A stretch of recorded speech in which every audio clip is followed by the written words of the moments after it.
Yahweh had ultimately designed for him to be. Are y'all seeing this? Now, Pharaoh did everything he could to eradicate the lineage of Messiah through Abraham, and did the same thing in Moshe's day by trying to kill off all the firstborn. Fast forward and you see Herod in Messiah's day taking on the role of a Pharaoh by trying to destroy the lineage of Messiah. This latter-day Pharaoh is also going to try and take, let me just rephrase that. This latter-day Pharaoh, everybody look at me for a second, has Sarah in his house. Sarah's in the house of the latter-day Pharaoh. Sarah is already in the house of the anti-Messiah. I just don't believe that.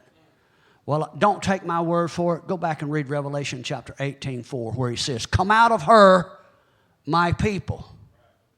Because if you go back and look at who the her is, it's the religious system of Pharaoh.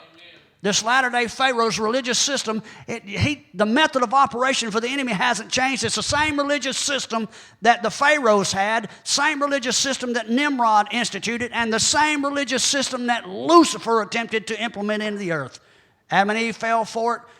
Sarah's in the house of Pharaoh as we speak. We had better get prepared for the plagues, because Yahweh is jealous. And he wants Sarah out of the house. And he's admonishing us to come out of her, my people. If you don't come out, you will be a partaker of the plagues. That's what Revelation tells us. Now, what we see here in Genesis chapter 41 is that a trap, a snare is being set for the house of Jacob. Did you hear what I said? Abraham was told that there would be a season that his posterity would go into bondage, 430 years. Well, we find Jacob goes down into Egypt. And if you will read this, Jacob was set there because Yahweh sees the end from the beginning. Joseph was set there, rather. Yahweh knew that Jacob would send an emissary to Egypt. Yahweh also knew that the house of Jacob would move down into Egypt, and for 430 years the seed was mingled. Are you hearing me? The house of Israel, the house of Jacob, became identified the same way that the house of Egypt did. There was a remnant that didn't bow their knee, but the vast majority of Israel was involved in pagan worship, just like the house of Pharaoh. Now, if you continue to look at it, after 430 years of bondage, Yahweh delivered them. Well, the number 430 is pretty impressive because it's written in the Hebrew with a Tav Lamed, 400 representing Tav, 30 representing the Lamed. That numerical value spells the word 8510 in Hebrew, the word tel. And we talked about Tel Aviv. The word tel is defined as meaning a mound, a heap, a place of ruins, the place where cities are built, destroyed, and built upon again. Listen to me. This is picturing here the alluring power of this place called Egypt and the sexual carnal bondage that has caused the scattered house of Israel, the outcasts of Israel, and to be kept in bondage today. Are you hearing me? We built on it. We were destroyed and judged. We built again. We've been destroyed and judged, and we've continued to build, and we're building as we speak, and Yahweh's going to judge the house again, and the ruins this time will be devastated. A shaking is coming. And when I'm talking about those that are building upon those ruins, the church today stands indicted by the word of Yahweh, not me. The church itself stands indicted because the church has given themselves wholly to pagan worship, some of it in ignorance. Ignorance is still inexcusable in the law today. The vast majority of our worship, in one form or another, you can say, well, Yahweh knows my heart, but if we will stop long enough to identify our religious traditions, we'll find that they are rift with pagan traditions that can be traced all the way back to the religion of Pharaoh Potero. We have houses of worship with steeples on them. We say, oh, well, they were intentionally built for bell towers. They are nothing less than an obelisk. Church members don't know it, but if you find any local house where the witches or have a coven, a Wiccan or pagan house, they'll tell you real quickly what the obelisk means. We set it over the top of our houses of worship. Oh, I would never prostrate myself to the phallic symbol of the sun god Ra, but when I bow down to walk underneath it, that doesn't mean that I have prostrated myself, does it? And that's just scratching the surface. It took great calamity to cause Pharaoh to release Sarah. Genesis chapter 12, verse 17 says, and Yahweh plagued Pharaoh and his house with great plagues because of Sarah, Abraham's wife. The words because of Sarah, are from the word 1697, dabar. It takes the Torah, the word to make the devil turn you loose. Some of y'all are wondering why you've been wallowing around in this thing as long as you have. Hello, turn to your neighbor and tell him, get out of that.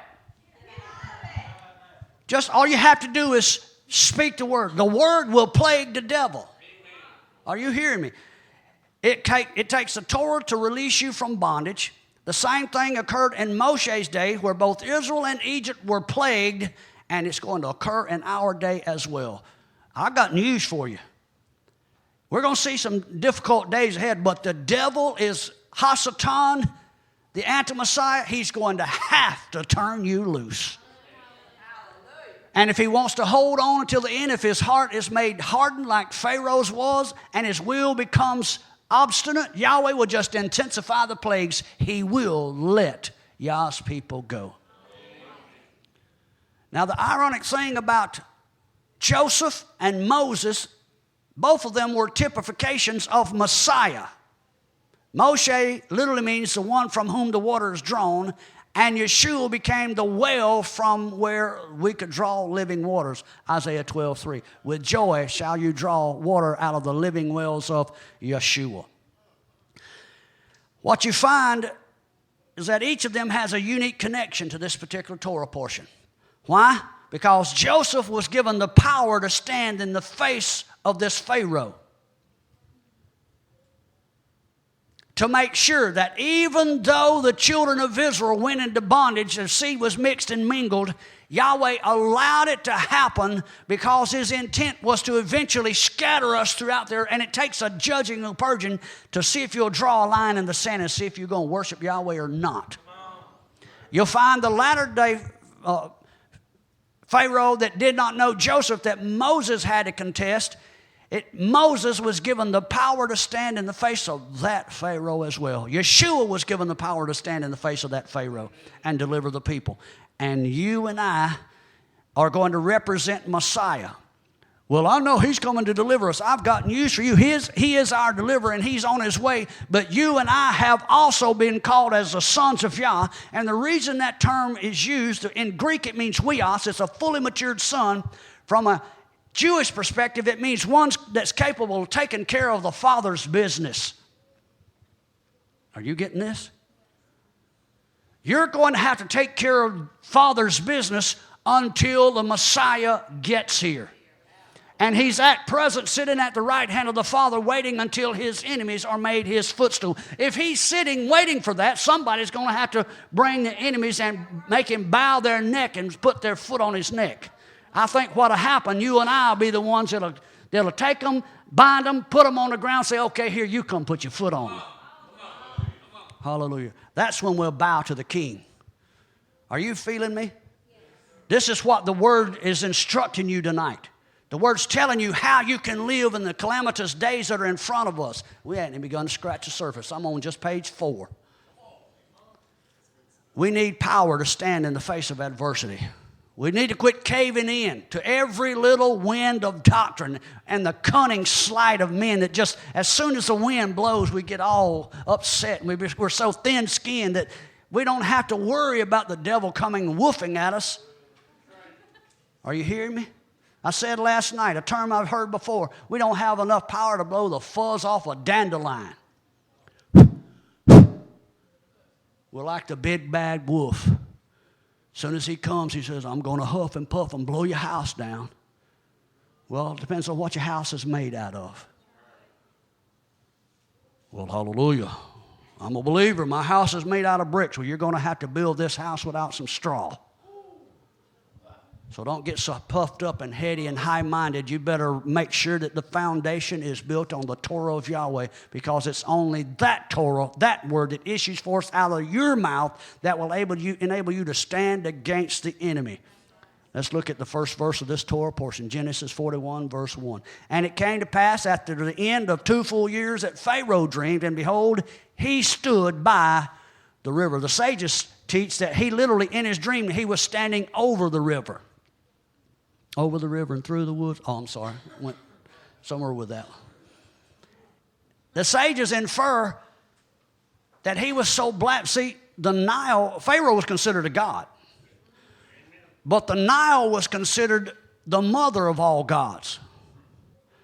As a matter of fact, she was considered see where I'm going with this? She was considered the virgin mother that birthed all the gods. And she was considered the vehicle, the conduit through which the dead passed from the underworld into the realm of the living. Pay attention here.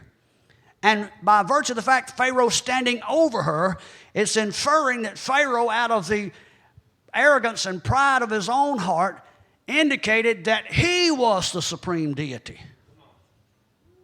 And it came to pass at the end of 2 full years that Pharaoh dreamed, and behold, he stood by the river. And you and I like to sing that song. Shall we gather at the river? Do you know you're going to? You're going to stand at Yarden, the river of judgment.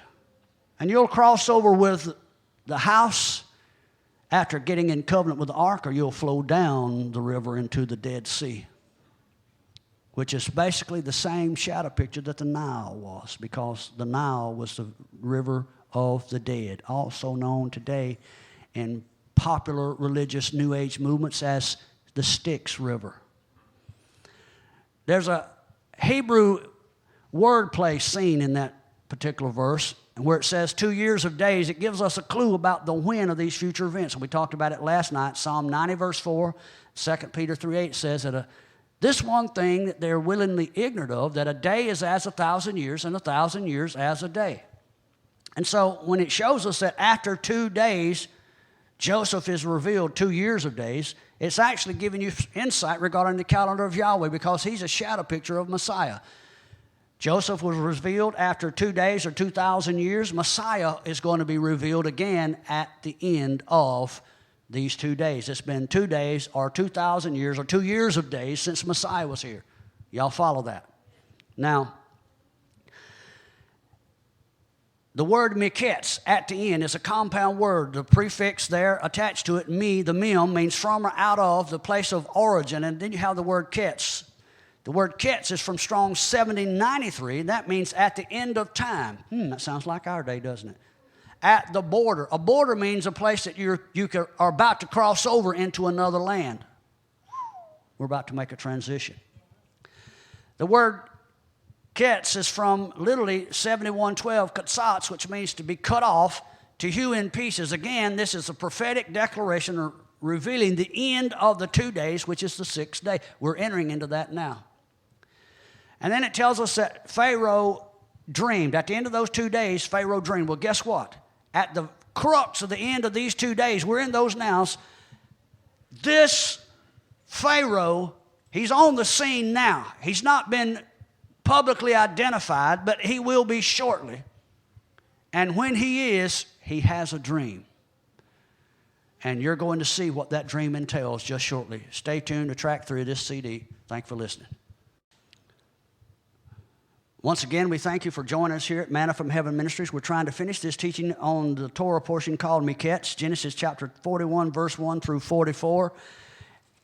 That verse is 17. We were looking at the place there where, I believe it's in verse 1, where Pharaoh begins to have his dream. The word dreamed, I want you to look at it with me. Strong's number 2492, chalom. Of course, it means to dream. But that same word can also mean to be restored to health, to cause to recover,